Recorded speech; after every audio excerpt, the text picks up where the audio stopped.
Friends, இந்த இப்போ evening பசிக்கும் போது நம்ம வெளியில் வாங்கி வாங்கி சாப்பிட்றோம். இந்த மசாலா பொரி பார்த்திங்கன்னா வெறும் ஆனியன் மட்டும்தான் இருக்கும். இதில் வந்து சக்தி ரசப்பொடி போட்டுக்கோங்க, ஒரு அரை ஸ்பூன் போட்டுக்கோங்க.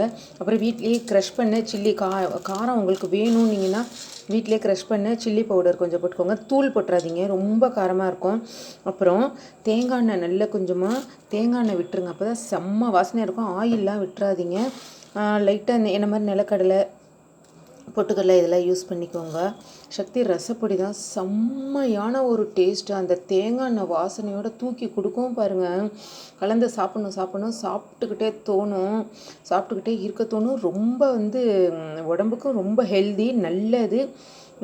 ஒரு 2 ரவுண்டு முடிச்சாச்சு. இது 3வது ரவுண்டு நான் வந்து மிக்ஸ் பண்ணியிருக்கேன். ஆனியன் மட்டும் மினி ஆனியன் ஒன்று போட்டுக்கோங்க. சும்மா கச்சா முச்சான்னு தக்காளி, கேரட்டு, பீட்ரூட்டு எல்லாம் போட்டுட்டு இருக்காதீங்க. இது சிம்பிளாக ஈஸியாக செய்யணுன்னா இந்த மாதிரி செஞ்சு கொடுங்க.